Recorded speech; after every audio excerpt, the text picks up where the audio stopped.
ಪ್ರವಾಸಿ ತಾಣವಾದ ಬೇಲೂರಿನಲ್ಲಿ ವಿಶ್ವ ಹಿಂದೂ ಪರಿಷತ್ತು ಮತ್ತು ಬಜರಂಗ ದಳ ವತಿಯಿಂದ ನಡೆದಂತಹ ದತ್ತಮಾಲಾ ಅಭಿಯಾನ ಕಾರ್ಯಕ್ರಮದಲ್ಲಿ ಈ ಒಂದು ಕಾರ್ಯಕ್ರಮವನ್ನು ಗಣ್ಯರು ಉದ್ಘಾಟನೆ ಮಾಡಿದ್ದು, ಕಾರ್ಯಕ್ರಮದಲ್ಲಿ ಪ್ರಮೋದ್ ಮುತಾಲಿಕ್ ಪಾಕಿಸ್ತಾನಕ್ಕೆ ಒಂದು ಸಹಾಯವನ್ನು ಮಾಡ್ತಾ ಇದೆ ಅಂತ ಹೇಳಿ ಕಾಂಗ್ರೆಸ್ ವಿರುದ್ಧ ಕುತಂತ್ರದ ವಿಚಾರವಾಗಿ ಅವರು ಕುಮ್ಮಕ್ಕು ಕೊಡ್ತಾ ಇದ್ದಾರೆ ಅಂತ ಹೇಳಿ ವಾಗ್ದಾಳಿಯನ್ನು ನಡೆಸಿದ್ದಾರೆ. ಇದೇ ವಿಚಾರವಾಗಿ ಮಾತನಾಡಿದಂತಹ ಅವರು, ಪಾಕಿಸ್ತಾನದ ಒಂದು ರಕ್ತ ಪಿಪಾಸುಗಳು ಏನಿದ್ದಾರೆ, ಭಾರತದಲ್ಲಿ ನಡೆಸಿರುವಂತಹ ಒಂದು ಒಂದು ಕೃತ್ಯಗಳೇನಿದೆ, ಕುತಂತ್ರಗಳಿದೆ, ಅವೆಲ್ಲವಕ್ಕೂ ಕೂಡ ಕಾಂಗ್ರೆಸ್ ಕುಮ್ಮಕ್ಕನ್ನು ನೀಡುತ್ತಾ ಇದೆ. ಓಟಿನ ಒಂದು ಆಸೆಯಿಂದ ಈ ರೀತಿಯಾಗಿ ಮಾಡ್ತಾ ಇದೆ ಕಾಂಗ್ರೆಸ್. ಇದಕ್ಕೆ ನಾವೆಲ್ಲರೂ ಕೂಡ ಒಂದು ತಕ್ಕ ಪಾಠವನ್ನು ಕಲಿಸಬೇಕು. ಮುಂದೆ ನಿಮ್ಮ ಒಂದು ಕುತಂತ್ರದ ಆಟ ಏನು ನಡೆಯೋದಿಲ್ಲ ಅಂತ ಹೇಳಿ ಶ್ರೀರಾಮ ಸೇನೆಯ ಸಂಸ್ಥಾಪಕ ಆಗಿರುವಂತಹ ರಾಷ್ಟ್ರೀಯ ಅಧ್ಯಕ್ಷ ಪ್ರಮೋದ್ ಮುತಾಲಿಕ್ ಈ ರೀತಿಯಾಗಿ ಎಚ್ಚರಿಕೆಯನ್ನು ಕೊಟ್ಟಿದ್ದಾರೆ.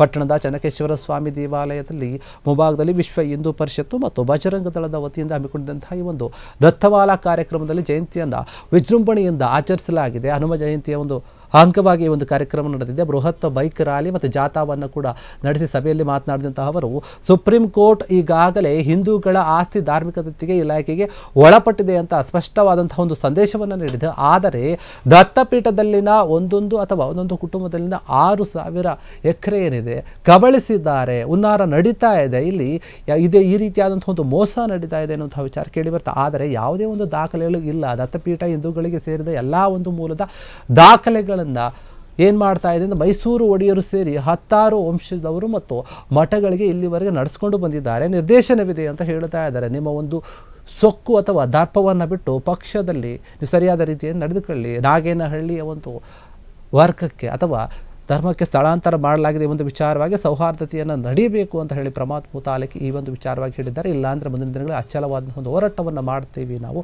ಎಚ್ಚರಿಕೆ ಇರಲಿ ಅಂತ ಹೇಳಿ ಕಾಂಗ್ರೆಸ್ ವಿರುದ್ಧ ಗುಡುಗುತ್ತಾರೆ.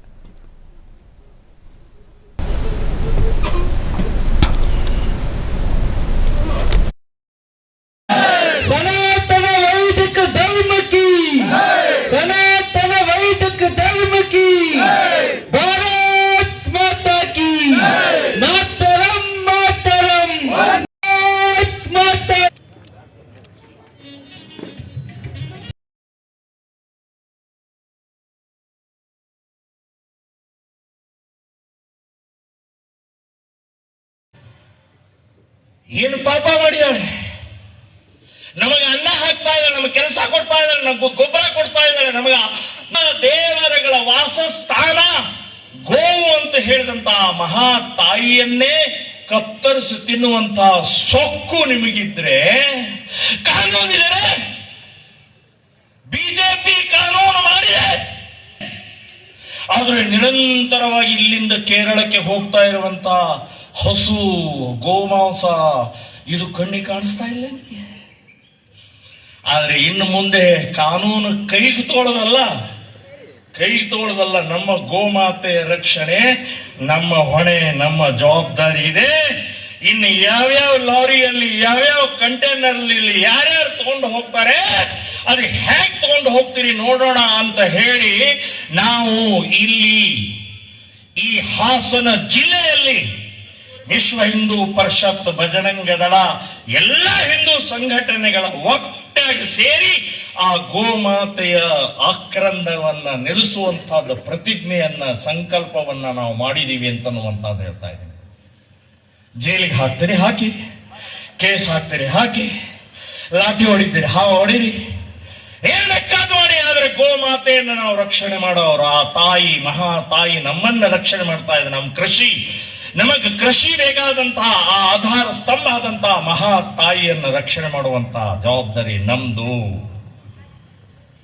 ಕೊಟ್ಟು ಅಲ್ಲಿರುವಂತ ಹಿಂದೂಗಳ ಬಗ್ಗೆ ಯೋಚನೆ ಮಾಡಲಿಲ್ಲರೇ, ಇವತ್ತಿಗೂ ಮಾಡ್ತಾ ಇಲ್ಲ ಕಾಂಗ್ರೆಸ್ನವರು. ಸಭೆ ಸಾರ್ಥಕ ಆಗತ್ತೆ ಅಂತ ನೆನಪಿಟ್ಕೊಳ್ಳಿ.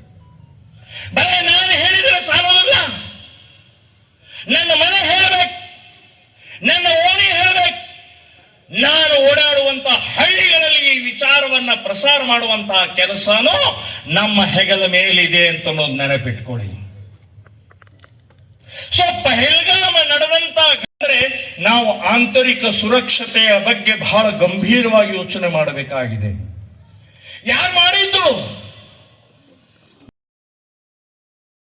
ದೇಶಗಳ ಮೇಲೆ ದಾಳಿಯನ್ನ ಮಾಡಿದ್ದವು. ಆದ್ರೆ ಬ್ರಿಟಿಷರು, ಡಚ್ಚರು, ಮೊಘಲರು, ಪೋರ್ಚುಗೀಸರು ಎಲ್ಲರೂ ಕೂಡ ದಾಳಿ ಮಾಡಿ ನಮ್ಮ ಸಂಪತ್ತನ್ನ ಲೂಟಿ ಮಾಡಿದ್ರು ಕೂಡ ಇವತ್ತಿಗೂ ಭಾರತ ತಲೆ ಎತ್ತಿ ಮೆರಿತಾ ಇದೆ ಅಂತ ಕೇಳಿದ್ರೆ ಅದು ನಮ್ಮೆಲ್ಲರ ಒಂದು ದಿವ್ಯ ಶಕ್ತಿಯಿಂದ ಅಂತಕ್ಕಂಥದ್ದನ್ನ ನಾವು ಅರ್ಥ ಮಾಡ್ಕೊಬೇಕು.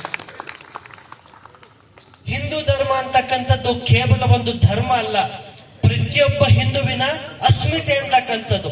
ಹಿಂದೂ ಧರ್ಮ ಕೇವಲ ನಮ್ಮ ಡಿಜೆಗಳಲ್ಲಿ ಇರಬಾರ್ದು, ಕೇವಲ ನಮ್ಮ ಮಾತುಗಳಲ್ಲಿ ಇರಬಾರ್ದು, ಅದು ನಮ್ಮ ನಡೆ ನುಡಿಗಳಲ್ಲಿ ಇದ್ದಾಗ ಮಾತ್ರ ನಾವು ನಮ್ಮ ಧರ್ಮಕ್ಕೆ ಕೊಡುಗೆ ಕೊಟ್ಟ ಹಾಗೆ ಆಗುತ್ತೆ ಅಂತಕ್ಕಂಥದ್ದನ್ನ ನಾವು ಸ್ಮರಣೆಯಲ್ಲಿ ಇಟ್ಕೊಳ್ಬೇಕು. ನಾವೆಲ್ಲ ಇವತ್ತು ಕೇಳ್ತೀವಿ, ಇವತ್ತು ಪ್ರಮೋದ್ ಮುತಾಲಿಕ್ ಜಿ ಅವರು ಬಹಳ ಚೆನ್ನಾಗಿ ಭಾಷಣ ಮಾಡಿದ್ರು. ಬೆಳಗ್ಗೆ ಏನ್ ಕೇಳಿದ್ರು ಅಂದ್ರೆ ನಮ್ಗೆ ನೆನಪಿರೋದೇನೆ ಇಲ್ಲ.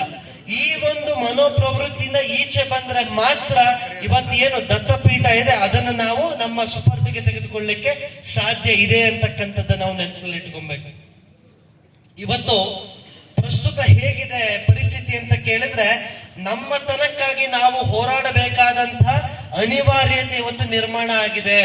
ಬಹುಶಃ ಇದಕ್ಕೆ ಸ್ವಾಮಿ ವಿವೇಕಾನಂದರು ಹೇಳಿದ್ರು, ಏಳಿ ಎದ್ದೇಳಿ ನಿಲ್ಲದಿರಿ ಗುರಿ ಮುಟ್ಟುವ ತನಕ ಅಂತಕ್ಕಂಥದ್ದನ್ನ.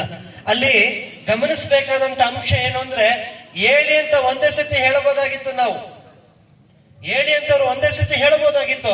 ಆದ್ರೆ ಒಂದು ಸತಿ ಏಳಿ ಅಂದಾಗ ನಾವ್ ಯಾರು ಎದ್ದೇಳಿಲ್ಲ. ಅದಕ್ಕೆ ಹೇಳಿದ್ರು ಏಳಿ ಎದ್ದೇಳರ ಮೇಲಕ್ಕೆ ಏಳಿ ಎದ್ದೇಳಿ ಎಷ್ಟರ ಮಟ್ಟಿಗಿದೆ. ಬಹುಶಃ ಇವತ್ತು ಮಠ ಮಂದಿರಗಳಾಗಿರ್ಬೋದು, ಸಂಘಟನೆಗಳಾಗಿರ್ಬೋದು ಕಾರ್ಯವನ್ನ ಮಾಡ್ಲಿಲ್ಲ ಅಂತ ಕೇಳಿದ್ರೆ ಬಹುಶಃ ಮತಾಂತರಗಳು ಅದೆಷ್ಟು ಆಗ್ತಿದ್ವೋ ಖಂಡಿತವಾಗಿನೂ ನಾವು ಬೆರಳೆಣಿಕೆಯಲ್ಲಿ ಹೇಳಲಿಕ್ಕೆ ಸಾಧ್ಯನೇ ಇಲ್ಲ. ಅದನ್ನ ಹಿಂದೆ ನಮ್ಮ ತೆಂಕಲಗೂಡು ಬೃಹನ್ಮಠದ ಚನ್ನಮಲ್ಲಿಕಾರ್ಜುನ ಶಿವಾಚಾರ್ಯ ಸ್ವಾಮಿಗಳವರು ವಿಶ್ವ ಹಿಂದೂ ಪರಿಷತ್ತಿನ ಜಿಲ್ಲಾ ಸಂಚಾಲಕರಾಗಿ ಬಹುಶಃ ಅಯೋಧ್ಯೆಗೆ ಕೂಡ ಅವರು ಪಾದಯಾತ್ರೆಯನ್ನ ಮಾಡಿದಂತ ನಿದರ್ಶನಗಳು ಕೂಡ ಇವೆ. ಕ್ಷಣ ಕ್ಷಣದ ಸುದ್ದಿಗಳಿಗಾಗಿ ಫ್ರೀಡಂ ಟಿವಿ ಸಬ್ಸ್ಕ್ರೈಬ್ ಮಾಡಿ, ಲೈಕ್ ಮಾಡಿ ಹಾಗೂ ಫಾಲೋ ಮಾಡಿ. ಹೊಸ ಸುದ್ದಿಗಳ ನೋಟಿಫಿಕೇಶನ್ಗಾಗಿ ಬೆಲ್ ಐಕಾನ್ ಮೇಲೆ ಕ್ಲಿಕ್ ಮಾಡಿ.